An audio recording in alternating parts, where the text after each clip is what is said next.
Internet, it's me again. Here to talk about writing some more. I understand the title's a little clickbaity, but fuck it. What we're talking about, like I've said, these videos are a lot of times just me trying to work my shit out in my head. And I'm currently working on a project. I've got some work in. I've got enough work to get my feet on the ground in the writing. And I'm stuck on a question. And the question is, what should the main character's gender be? So it got me thinking, something I can fucking discuss with myself, but put out there for you to consume. Respond if you want to, but, don't if you don't. There's like 3 of you watching these, so let's talk real quick. There are actually going to be some links in the description, which is weird for me, because I don't like looking up links or figuring out how to do all that shit. But there is someone who, on Tumblr, I know, hold on. I think it's the Spectacular Spideygirl blog, but she has 3 very, very well done articles on the idea of female representation from a perspective of someone who isn't just we need more women because vaginas. She actually first came to my attention when she brought up the idea that the reason that white male is the default protagonist is because anything bad can happen to a white male and no one screams racism or misogyny. And white males are most often the villains because a white male can be an evil prick and no one screams racism or misogyny.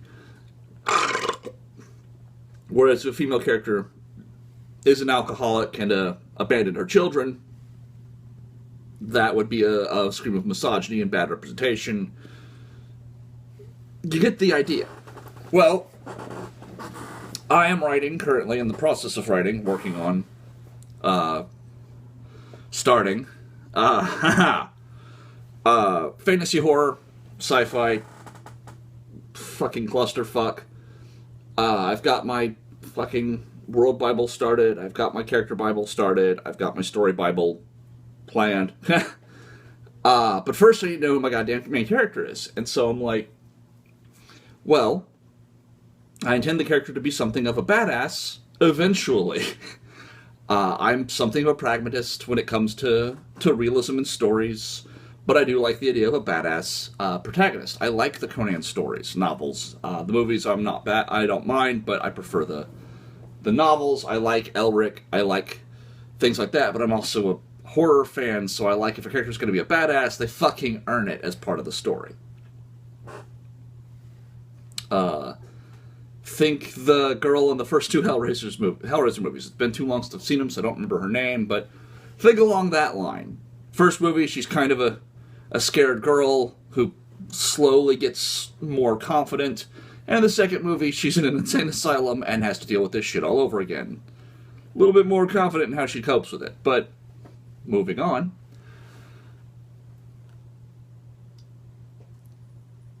I hear a lot about how there aren't enough female protagonists in fantasy and science fiction, especially not a strong female protagonist. A lot of times they end up being the character who ends up getting saved a lot, or the character who ends up being badass for a few seconds, and then defaulting back to the damsel in distress, fear that idea. A lot of us today, but bear with me.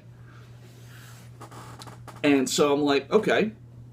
Yeah, a little bit of pandering, but also even for my writing classes, my female characters tend to be written slightly stronger than my male characters. They tend to have a more confident voice. So, go with a female character. Base it a little bit on my wife, a little bit on some other people I know, in temperament and personality, and kind of go from there. Well, the problem is, like I said, the premise of it is, it's a character from our world being taken to that world. I know, original. I think I've mentioned that before. Paragon of originality. But a lot of that allows me to make the main character also the audience insert character. As they learn about the world, the reader learns about the world, and that helps build that fourth wall a little bit faster, especially since a lot of my world is going to be kind of fucking strange. I've already got to research some shit I didn't actually expect I'd ever have to research. But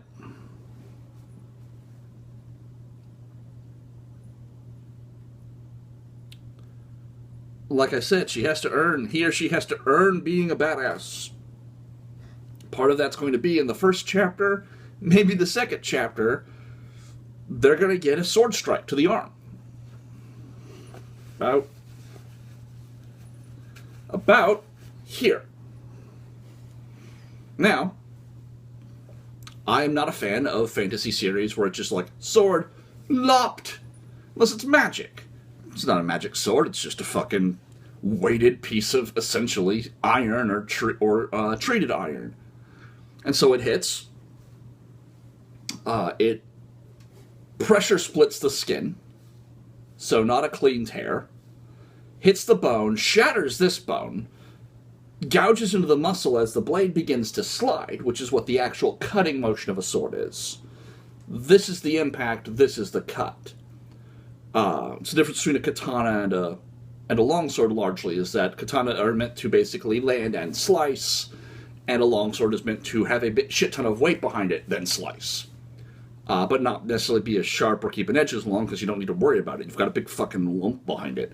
But it hits, pressure cuts through here, tears all this part, shatters this bone, breaks through it into the muscle, forces the muscle apart, and then as it cuts down, splits the muscle in a relatively ragged slice, and hits this bone, causing a hairline fracture through this bone, but not quite severing it. Basically, an internal dismemberment. This hand is going to become functionally worthless. And like I said in the injury video, the injury isn't going to be the next chapter she finds someone who can magic it and I've got a hand, my hand is healed again. She's going to be something of an outdoorsman type. He or she. Like I said, I'm contemplating both. I'm leaning towards female, but my thing is, that's going to put off a lot of readers. And that's one of the things you do have to take into consideration with your story. Unless you have a clear idea, you have a clear image of who this character is, you know who you want to write, then the question comes up of what their gender should be, what their sex should be. In the context of a story, whether or not you want to write a transgender person or not, in the context of the story, largely sex and gender is the same because there's no biology.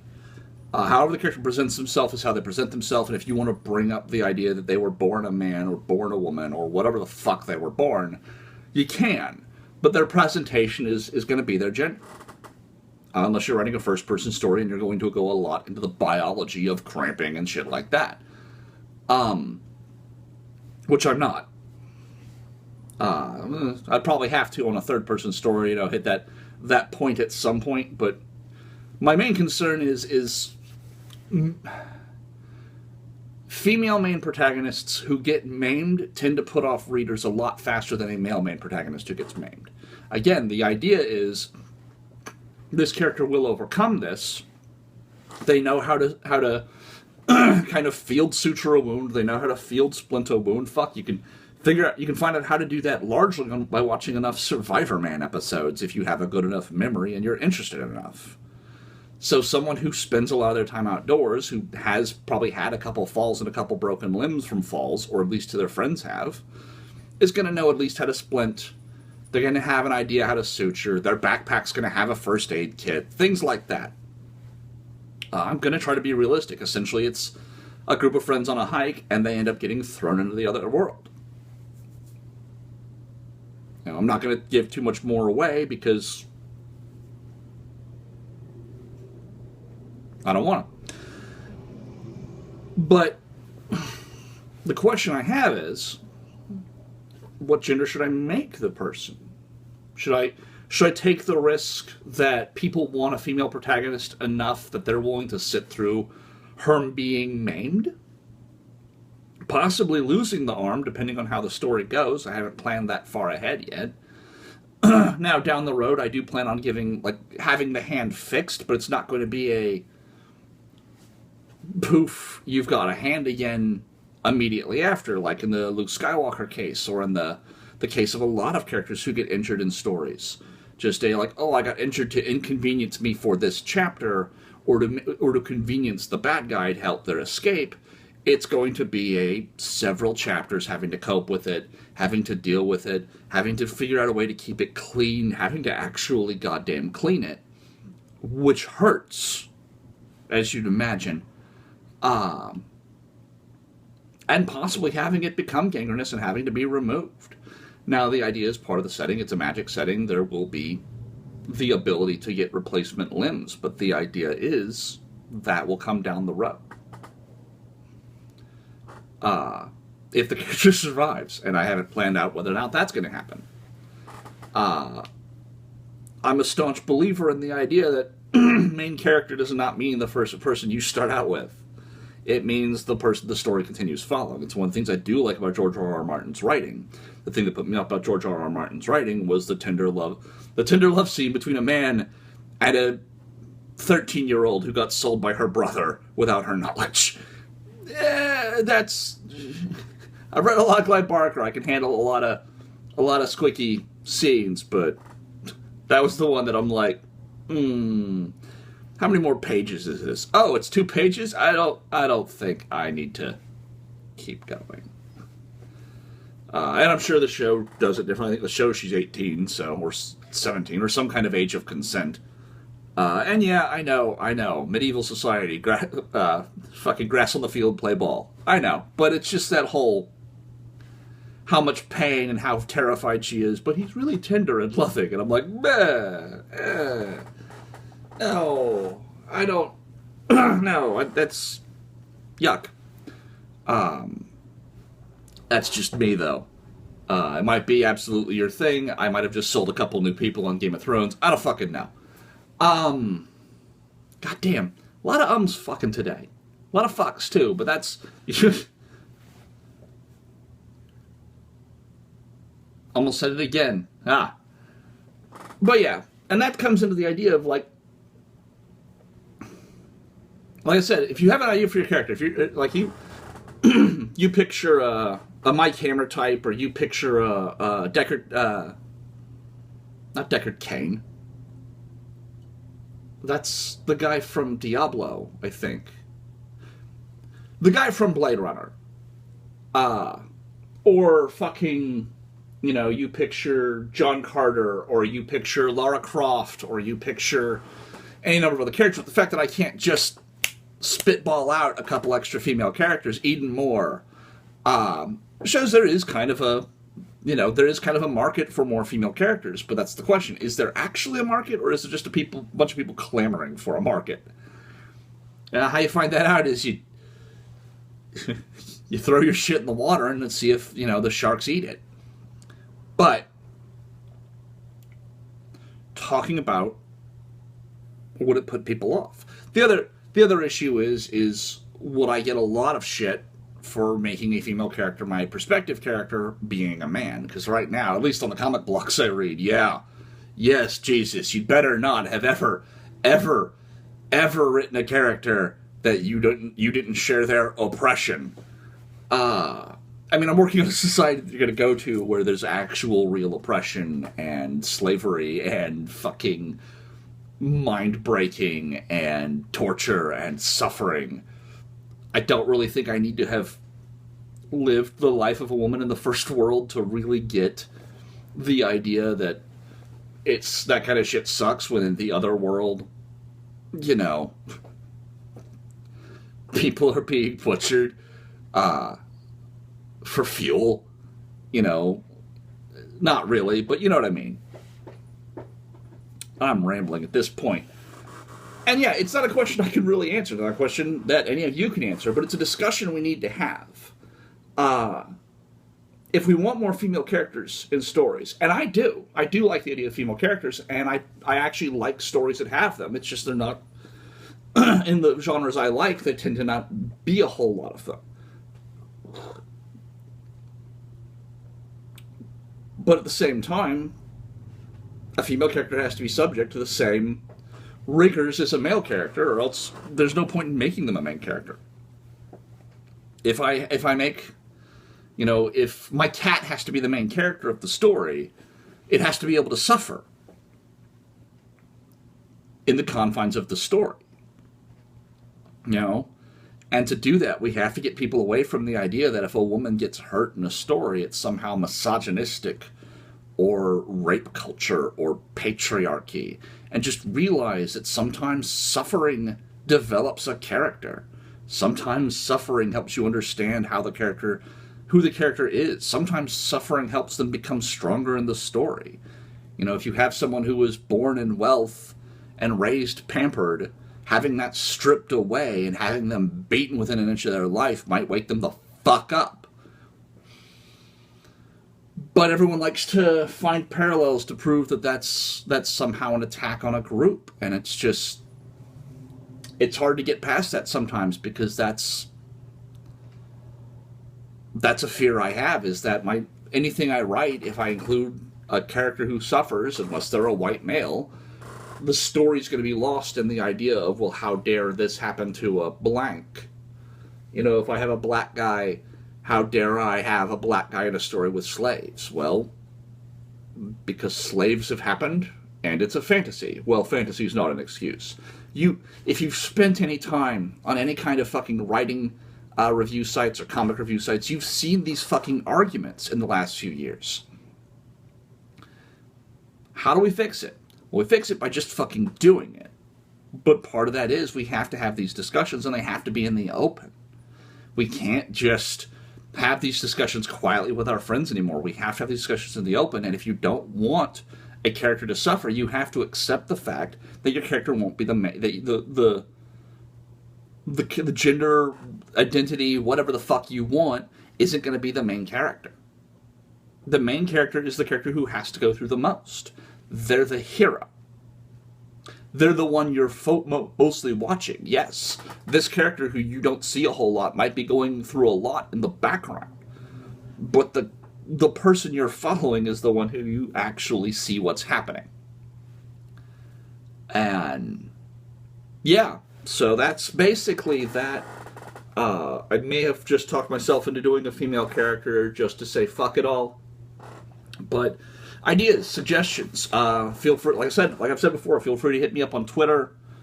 Feel free to fucking leave a comment. I always try to respond to most of the comments unless I disappear for 3 months at a time. If the comment was 3 months ago, I'm probably not going to respond to it, because I'm probably just going to assume you're like, well, fuck it.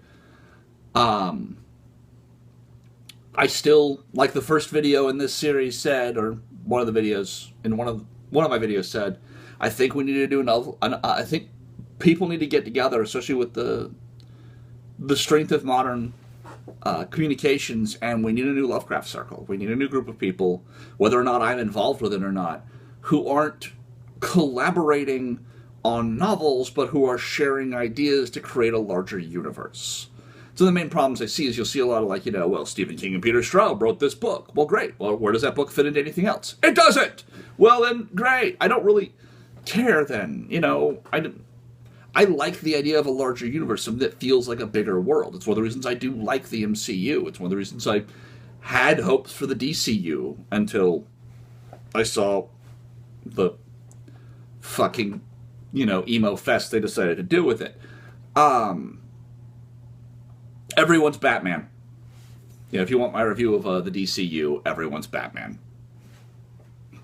Green Lantern will be Batman. Flash will be Batman. Wonder Woman will be Batman. Everyone's Batman.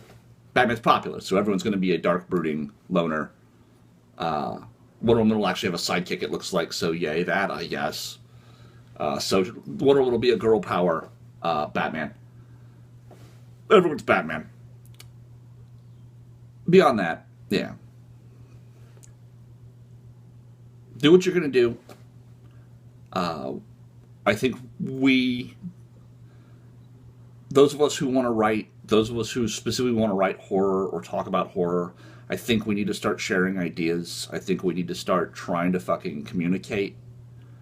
But I am not a social enough person to try to initiate that, and I wouldn't even fucking know how to start.